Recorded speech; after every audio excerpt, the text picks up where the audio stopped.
siang teman-teman Otomotif TV, apa kabar? Sama sehat dan bahagia selalu saat tonton video ini. Kali ini saya lagi ada di Pulau Dewata lagi, di Pulau Bali lagi. Cuma bedanya bukan naik X-Max ya. Kalau kali ini kita naik ini nih, si cantik Yamaha Grand Villano. Wow, pas banget ya, motornya cantik. Lihat dong backgroundnya, wow, pantai yang indah banget. Ini sih kayaknya match banget gitu ya, bener-bener serasi gitu. Cuma di video kali ini kita mau ngomongin lebih detail tentang fitur-fiturnya. Kita mau cobain semua fitur-fitur yang ada di Yamaha Grand Villano sambil jalan-jalan muter-muter Pulau Bali. Tonton terus videonya. Oh ya, sekarang saya ada di pantai apa namanya? Pantai Balangan. Keren banget teman-teman tuh, tebingnya. Wah, boleh keren ya, spesial keren banget yang ini. Gila, kayak di kalender ya pemandangannya. Oke deh, tonton terus videonya.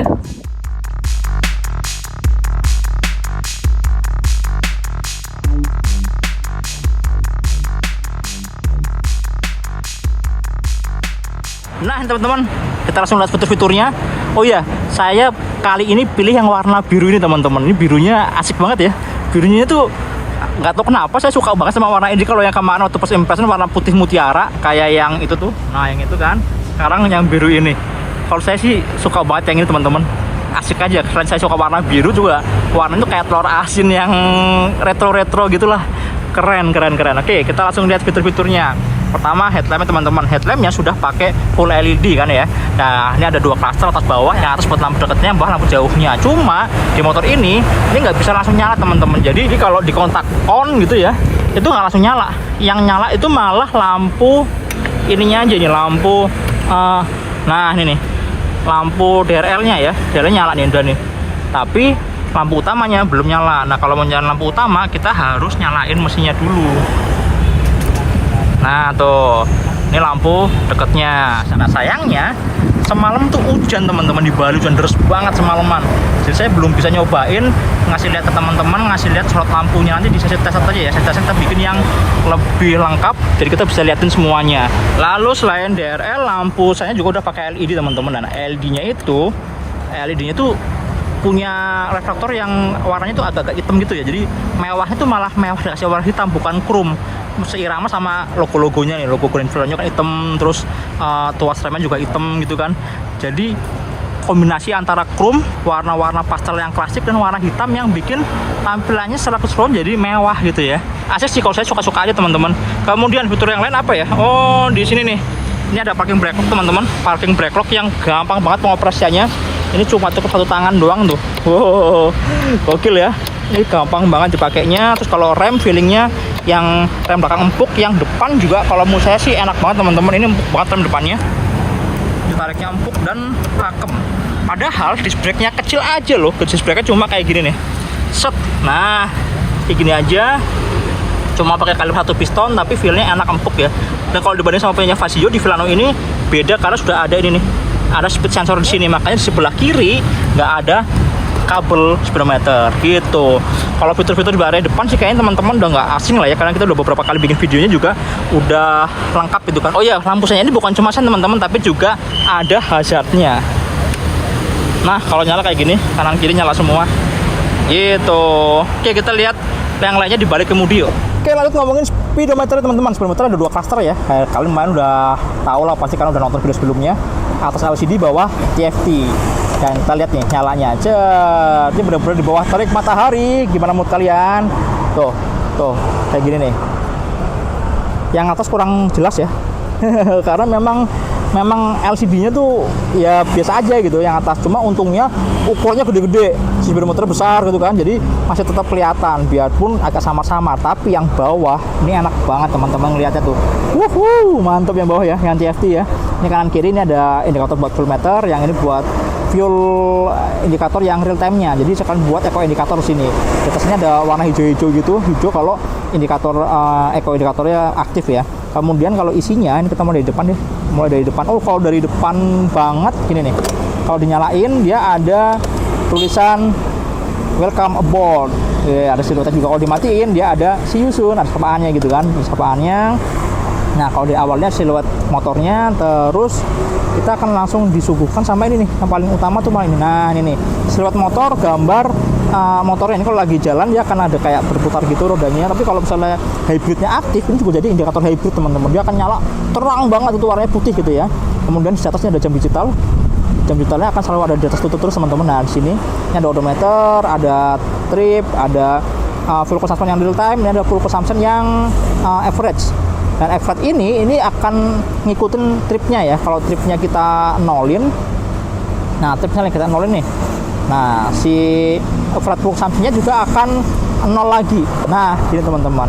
Kemudian ini ada tegangan baterai. Tegangan baterai ini penting buat apa? Karena motor ini satu udah nggak ada kickstarter kan, jadi jangan sampai tekor, nggak bisa starter. Terus yang kedua, ini juga menentukan aktif tidaknya si hybridnya. Kalau misalnya hybridnya tiba-tiba nggak aktif atau ini nih, atau stop sistemnya nggak aktif, berarti artinya baterainya tekor. Nah, lihatnya dari mana? Dari sini teman-teman, 12,6 aman nih. Harusnya ini hybridnya bisa aktif, si stop sistemnya juga bisa aktif. Karena mereka akan aktif di tegangan di atas 12,4 volt gitu. Kemudian settingan lain lagi apa ya? Oh paling ini nih, ini kan kilometer per liter nih. Ini ternyata bisa dirubah teman-teman. Average-nya misalnya kita mau dibikin yang settingannya liter per 100 km bisa. Ini kayak di Eropa, kayak di Amerika gitu ya. Kalau di Indonesia sih lebih enak pakai kilometer per liter. Ini cuma ditekan lama aja nih tombol ini nih. Tombol ini ditekan lama. Terus oh ya, ini kan ada garis warna biru teman-teman. Garis biru ini nih akan bergerak gitu, bergerak terus ya, kayak ombak gitu. Kalau motor lagi jalan. Cuma kalau motor lagi diam kayak gini nggak bisa teman-teman. Karena tuh dia pun jalan mesinnya hidup geber-geber, nggak mau karena nggak ada input speed dari roda depan gitu. Tapi ketika hybridnya aktif, si garis biru ini akan berubah jadi gambar motor kayak di depan tadi, kayak si siluet ini nih gitu. Dan ini ternyata siluet si indikator hybridnya ini bisa diaktifkan dan dinonaktifkan. Nah, display off. Kalau display off saat hybridnya aktif, si garis biru ini akan berubah jadi warna putih, dan si putihnya itu akan bergerak juga, menandakan bahwa hybridnya aktif, tapi nggak keluar gambar motornya. Kan kadang-kadang ada yang nggak mau, kan nggak mau terganggu karena lagi pengen lihat odometernya, pengen lihat trip, atau pengen lihat ini nih full consumption yang real time-nya gitu kan gitu. Kemudian kalian juga bisa ini nih, bisa juga setting jam ini. Kalau tekan lama dia akan berkedip tuh, yang depan akan berkedip jamnya. Kalian bisa pilih jam berapa gitu kan, misalnya jam 1 lagi deh, jam 1 ya.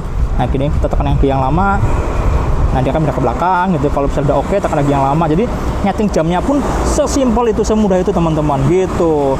Kemudian di atas ini teman-teman, di atas kanan kiri ini ada beberapa indikator ya, indikator buat ini nih, way connect. Nah ini ada buat pesan, terus ada buat telepon ya, terus ada apps, ada baterai juga nih, baterai di handphone kalian gitu kalau sudah terkoneksi ke speedometer ini dengan Bluetooth gitu kan. Oke, kayak apa tampilan way connect-nya? Nah kayak gini teman-teman nih, gini kan, sebenarnya mirip kayak tampilan way connect yang lain, cuma ini ya ada ini aja gambar si Filano-nya aja. Terus ini ada pengingatan oli, tegangan baterai gitu kan, kapan harus servis. Terus ini ada nah ini ada full consumption gitu kan, terus ada kapan kita parkir terakhir di mana ketahuan juga gitu.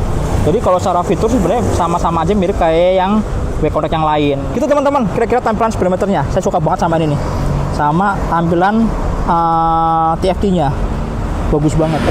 Ini ada tombol buat stop touch system teman-teman.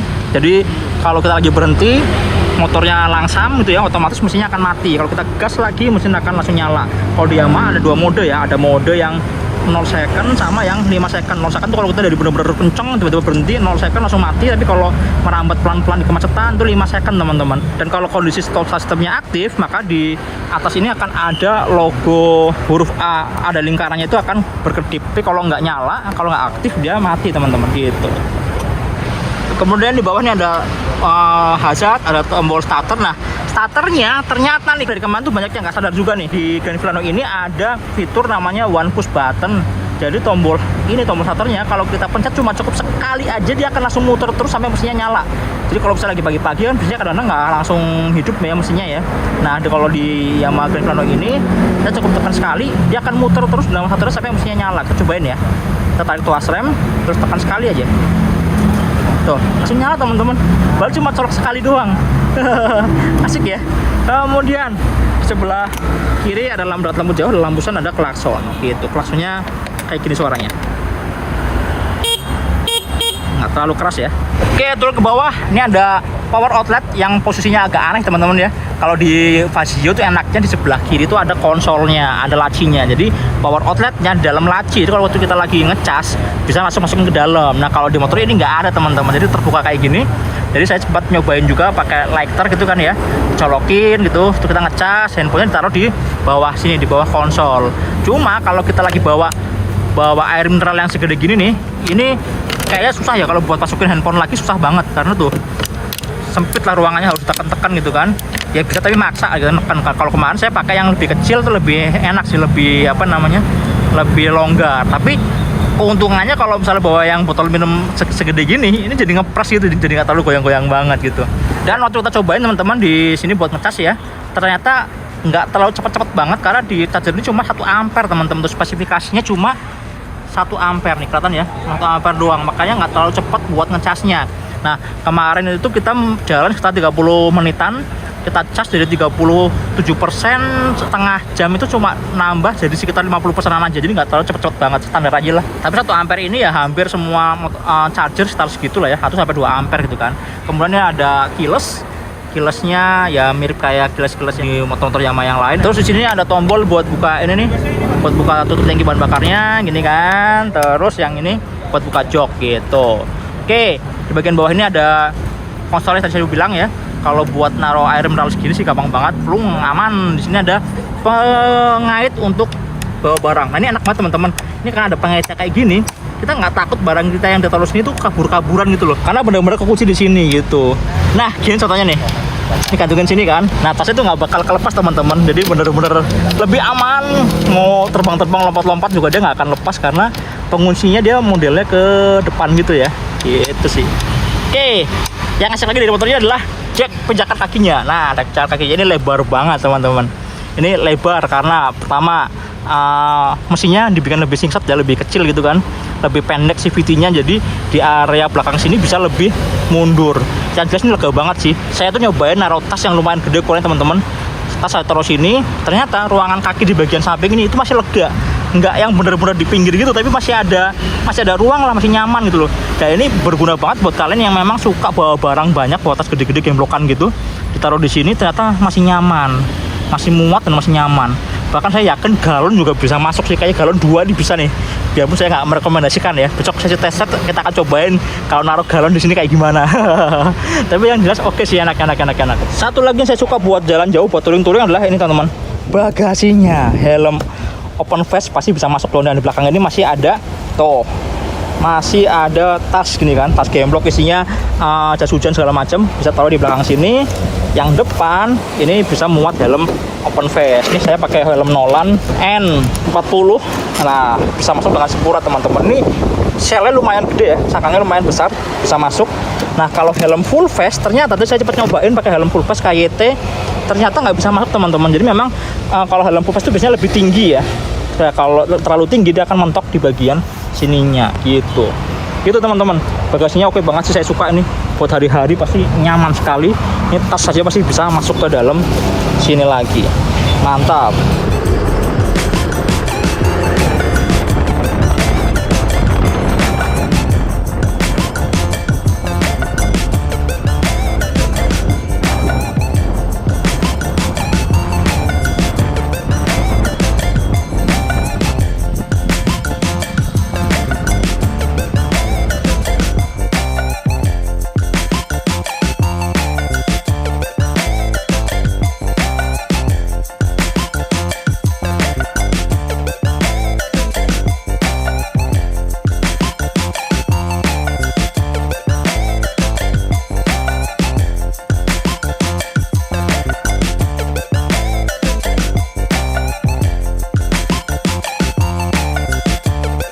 Teman-teman, terus gimana dengan riding impressionnya? Jadi kalau buat dipakai buat jalan-jalan gitu ya, dipakai sepanjang perjalanan tadi sih, kalau menurut saya sih ini pengalaman yang lebih panjang kita pakai ketimbang waktu first impression kemarin. Jadi lebih banyak hal-hal yang bisa dirasain lah ya. Kalau riding position ya udah mirip kayak yang sebelumnya kita omongin, memang lumayan oke, lumayan nyaman, tapi memang joknya tinggi gitu kan. Kita juga sempat nyobain juga pakai Vasio kan, ternyata memang kerasa banget teman-teman, kerasa kalau joknya itu memang kerasa lebih tinggi ya, cuma feelnya memang lebih empuk, lebih kerasa lebih tebel daripada si Vasio. Kalau di Vasio langsung kayak ambles gitu, biarpun tinggi stangnya atau pijakan kakinya itu mirip-mirip sih, sama-sama lega gitu loh. Jadi buat kalian yang jangkung-jangkung di motor ini enak, dan buat kalian yang memang mau bawa barang di deck pijakan kakinya itu juga enak juga karena lumayan lega. Duh, ini bunyi terus nih. Ini salah satu fitur yang oke banget di kelasnya Yamaha. Jadi kalau misalnya kita lupa naruh di posisi off gitu ya, dia akan ngasih tahu bunyi tit tit tit tit gitu terus teman-teman. Bukan posisi open kan. Ini kalau kita putar ke off, diem tuh. Oke ya. Jadi nggak bakal tekor si akinya, si baterainya gitu. Oke, lanjut ke riding posisinya lagi tadi. Kalau saya sih masih oke lah ya. Tapi emang buat yang nggak terlalu tinggi, nggak terlalu jangkung, kalau saya sih lebih menyarankan di Vasio daripada di Grand Filano ini. Karena memang joknya lumayan sih. Tapi buat kalian yang 165 cm ke atas, rasanya aman-aman aja. Jinjit tapi nggak terlalu banyak lah. Dan kalau yang di bawah itu, kalian ya ngakalin, kayak saya udah bilang di video sebelumnya, bisa papas pusat joknya, atau ya pakai sepatu yang kakinya lebih tinggi gitu kan. Oke, itu posisi pengendaranya. Itu kalau suspensi yang belakang enak teman-teman, yang belakang nyaman, empuk, juga nggak pernah saya ngerasain bottoming. Tapi yang depan sih ini emang ya lumayan geradakan ya, kalau ketemu jalan yang rusak yang banyak batu-batuan gitu, memang sering mentoknya gitu loh. Karena suspensi depannya itu emang empuk, tapi jarak pandangnya nggak terlalu panjang gitu, jadi kerasa lebih cedak gitu. Dan kalau mau lebih nyaman, kalian ya memang harus sesuai ininya nih, tekanan anginnya ya, sesuai sama rekomendasi. Karena di motor ini tekanan angin ban depan itu cuma 22 PSI aja teman-teman, kayak motor kempes kan, tapi ternyata itu yang direkomendasikan sama Yamaha gitu. Sedangkan di motor-motor lain kan ada yang 29, ada yang 30 kan, di motor ini cuma 22 PSI. Nah, kalau misalnya kalian terlalu keras, pasti akan wah makin parah lagi deh, akan makin kerasa geradakan banget gitu. Jadi harus, jadi salah satu perhatian adalah tekan angin depan harus tepat 22 PSI.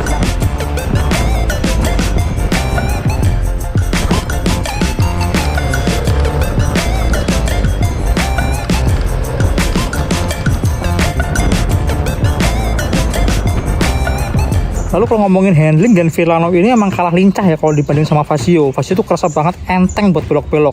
Ya wajar ya lebih ringan, karena emang bobotnya lebih ringan sekitar 5 kg. Tapi kalau masalah stabilitas saat belok kencang itu lebih mantap di Filano ya, karena tangki di kolongnya ini bikin center gravity-nya lebih rata. Depan belakang tuh lebih enak aja kalau buat nikung-nikung yang tikungan-tikungan panjang cepet tuh, nggak goyang-goyang, lebih mantap. Kemudian kalau suspensi sih kedua motor ini, Filano atau Vasio mirip banget ya. Belakang nyaman, tapi yang depan emang suka mentok karena jarak mainnya kurang panjang. Oh ya, satu lagi teman-teman, yang saya rasakan enak juga adalah waktu bonceng di Grand Filano. Ternyata tempat duduk belakangnya itu enak banget loh. Pertama, joknya itu panjang, lebar, empuk. Kedua, joknya juga relatif flat ya, jadi saat duduk tuh nggak yang terlalu melorot rasanya. Kemudian posisi kakinya juga nggak terlalu nangkring. Dan yang istimewa adalah pijakan kakinya lebar, alas karetnya juga bikin nggak licin. Tapi minusnya karena jok depan sampai belakang itu relatif flat, jadi saat duduk dan ngelihat ke depan, pandangan jadi kalangan pengendara, jadi lebih sering lihat helm daripada lihat pemandangan di depan gitu.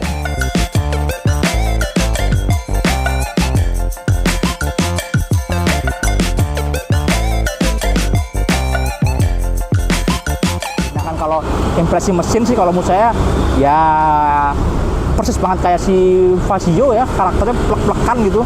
Jadi putaran bawah, tengah, ke atas tuh rata gitu, cuma nggak terlalu menghentak di putaran bawahnya gitu teman-teman. Ya kalau secara impresi pengendara oke lah ya, saya suka feel-nya tuh rata. Buat nyalip juga tengah atasnya juga masih ada napasnya terus gitu kan, nggak pernah kehabisan napas gitu, nggak yang ngos-ngosan buat nyalip-nyalip. Terus posisi bahan bakarnya juga ini yang paling penting teman-teman. Posisi bahan bakarnya tuh kita pakai harian, pakai muter-muter di Bali ini ya ke beberapa tempat gitu. Rata-rata saya dapat sekitar 50 sampai 53 km per liter. Ya emang jalannya santai kan, ngikutin rombongan, santai. Paling kemarin tuh seperti pakai ngebut-ngebut ya, pakai ngebut-ngebut buat kejar teman-teman yang pada nyasar gitu kan. Itu aja masih turun-turun juga masih ke 50-an, 49 km per liter gitu kan. Asik ya. Posisi bahan bakarnya hemat teman-teman. Ini mirip-mirip kayak posisi bahan bakarnya Scoopy, Honda Beat ya, mirip-mirip lah. Nggak beda jauh. Ya paling kalaupun mereka lebih irit ya nggak jauh lah, masih tetap bisa sampai di 50 km per liter gitu. Oke teman-teman, kira-kira itu review kita jalan-jalan kita di Pulau Dewata Bali. nyobain beberapa fiturnya, bukan beberapa ya, tapi semua ya, nyobain semua fiturnya. Dan nanti kita di video berikutnya kita akan detailin yang lebih detail lah masalah performanya, masalah konsumsi bahan bakar kita benar-benar pakai harian di Jakarta kan, karena kita selalu pengetesan konsumsi bahan bakar di Jakarta kan, dengan traffic yang beragam gitu. Kalau di sini kayaknya relatif lebih lancar gitu, jarang ada jalan macet gitu kan. Jadi ya konsumsi bahan bakarnya bisa, kalau saya hemat banget, bisa dari 50 sampai 52 km per liter tuh oke banget ya. Jadi bener-bener jarang ngisi bensin gitu kan.